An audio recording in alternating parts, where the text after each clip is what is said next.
Did you know that they sell Netflix-only anime on Blu-ray in China legally?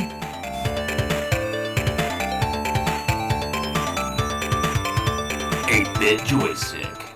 Anime is a big deal. It has gone from being only watched by nerds like me who started out renting VHS tapes from comic book stores to a massive global industry enjoyed by roughly 600 million people worldwide. Recently, revenue from anime fans outside of Japan overtook the Japanese anime market. Anime is a killer app. That is the platform exclusive media that is so good that you're willing to buy a new console or PC to play it on. Netflix is the world's biggest streamer and they're hungry for anime.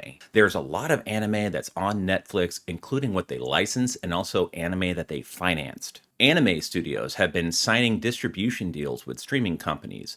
Netflix will fund anime projects in return for exclusive streaming rights. Netflix is notorious for not wanting the movies and shows that they make released on physical media in the US that you can watch without having to stay subscribed. But in China, it's way different. The Chinese media market is huge, with a giant affluent middle class that is hungry for all sorts of anime, Western movies, and TV shows. Netflix isn't available in China. The Chinese market is way too big for the anime industry to ignore, so they probably have a part in their contract with Netflix that allows them to release Blu-rays for China, which is pretty dope because there are people in China that will also sell those dank disc sets to me on Blu-ray. And there are a lot of streaming-only shows that only get released on Blu-ray in China, but that's for another video. I have ordered 3 Netflix anime shows on physical Blu-rays from eBay sellers that are located in China. I got Delicious in Dungeons, aka Dungeon Meshi, for $18, and Scott Pilgrim Takes Off for $24. Cyberpunk Edgerunners for $15. Now, all of these are made by the LG company of Hong Kong, and to my knowledge, there is no connection between this company and the Korean tech company LG. Now, I'm going to point out that these are not pirate discs. These are officially manufactured releases, and the show's creators got paid for them. Now, I'm sort of a fanboy for the LG company of Hong Kong. If I see their logo on the package, I know it's going to be a good time.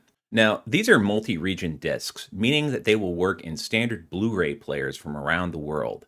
I do not have a region-free Blu-ray player, but I haven't had any problem playing these. They work in my standalone Sony player, my PlayStation 3s, and my PlayStation 5, and even my super old-school Panasonic Blu-ray player that has standard AV output for use on my CRT TVs. That's good because that one has had issues playing legit anime discs. Now, these are professionally burned gray Blu-ray Rs, and they are not stamped Blu-ray ROMs, but each disc is pretty neat looking and they are made in a factory. So it used to be that there was a huge bootleg media market in China, and the Chinese government didn't care if Western media was pirated. So to combat this, foreign media companies would make deals with Chinese media companies, and then they would license their movies and TV shows to have them being locally made and sold. And that was pretty effective in shutting down professionally run bootleg media market, since a Chinese company that was paying local taxes was involved. And then the Chinese government started caring about enforcing copyright law. There still probably are bootleg versions out there, but it's not as bad as it used to be. These all have simple, efficient layouts. The disc menus are fast, good looking, but not extra fancy or complex. Each episode is its own chapter. They don't have any extra features on it that I found, but the picture and sound quality is excellent. One thing that puts a smile on my face is that all the discs made by the LG Blu-ray company of Hong Kong will say SUTEP instead of SUTEP. I find it amusing and charming. Besides that, this is a minor translation error, and all of the English language tracks and subtitles were on point. There are a ton of language options. The English dubs are the very high quality Netflix dub jobs. When I want to watch Delicious in Dungeon, I want to see Sun Wang Cho, aka Pro ZD, play Senshi the Dwarf, and I want him to get paid for doing that. So, well, from buying these discs, he eventually got a check from it. The packaging is a little wonky, but it works.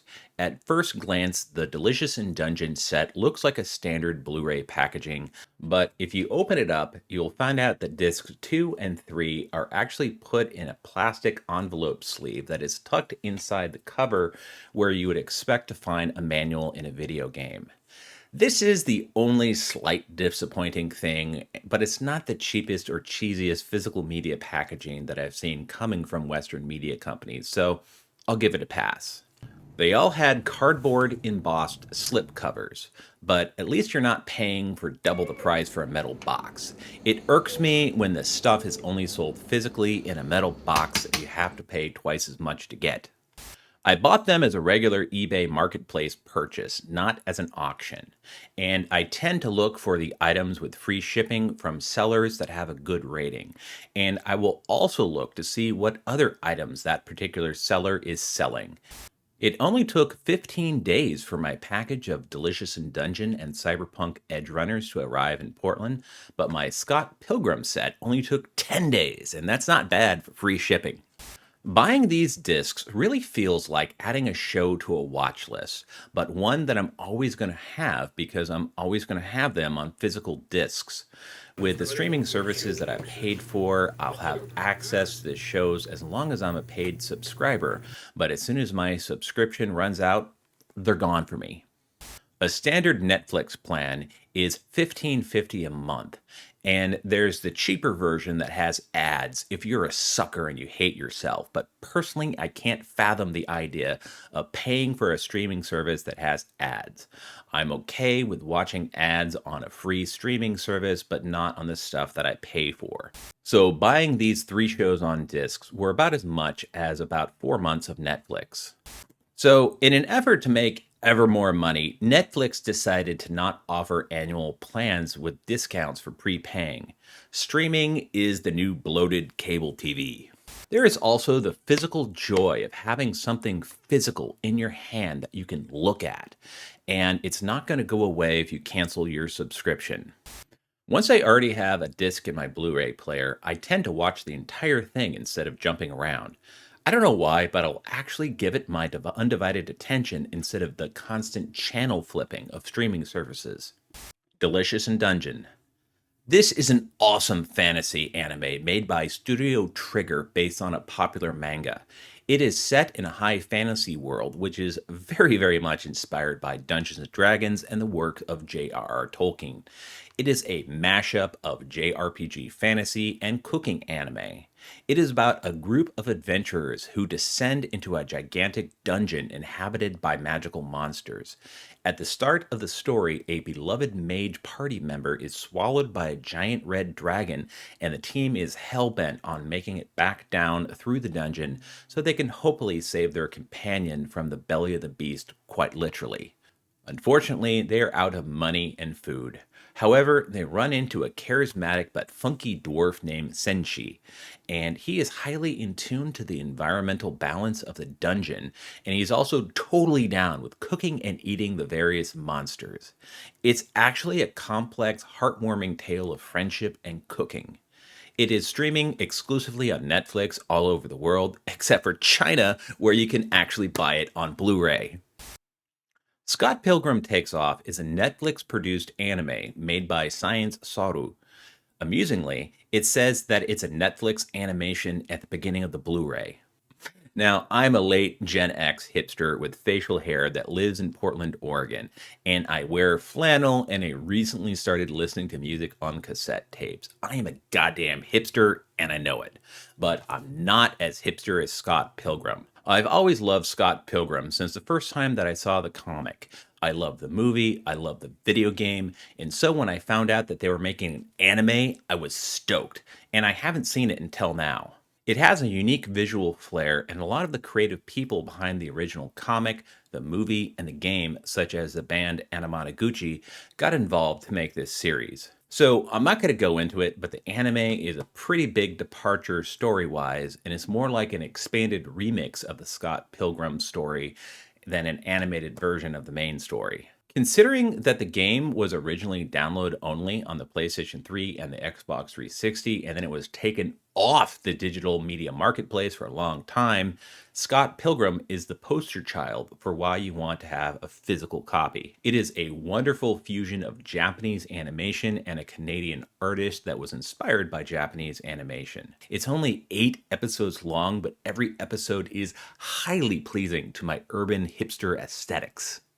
You know, ironically, ordering a rare Blu-ray of Cyberpunk Edgerunners from China is probably one of the most cyberpunk things I can think of. Considering the themes of out of control, profit-driven corporations and international lowlives thumbing their noses at authority by any means necessary in high-tech chaos, it's pretty cool. It was made by Studio Trigger and produced by Netflix. This is based on the Cyberpunk 2077 game, which is, of course, based on the old role-playing game from the 1980s. I freaking loved Cyberpunk the game. I first got it for the PlayStation and I ran it on a PS4 Pro, and it was obviously not ready for prime time, but it did get better over time, and I had legitimate fun times playing through the raw ambition of the game developers. Considering we ourselves are in a cyberpunk dystopia, what was a futuristic vision of high-tech science fiction chaos in the 1980s is now basically modern commentary these days. There is a theory that science fiction isn't really about the future, but rather it's a commentary on the present. Neuromancer was about the personal computer revolution and arcade culture of the 1980s. Star Trek was about the optimism and changing social norms of the 1960s. Cyberpunk is relevant to the internet-centered dystopia/utopia that we are currently living in. The irony of me talking about this in a YouTube video is not lost on me. Anyway, this is a freaking gorgeous looking anime, and it is also highly appropriate to see this cross-pollination of Western creative works influencing Japanese animators. Night City is just as much Tokyo as it is Los Angeles. The anime is a story about how a kid descends into the world of cyber criminals. The visual design is amazing, and I have to say that it looks better off a Blu-ray disc that can deliver a hell of a lot more data than it does over streaming over the internet. This is absolutely an anime that needs to be seen on a big screen TV. I got one over there. I'm trying to branch out and make different videos on different topics instead of just making the same kind of stuff over and over again.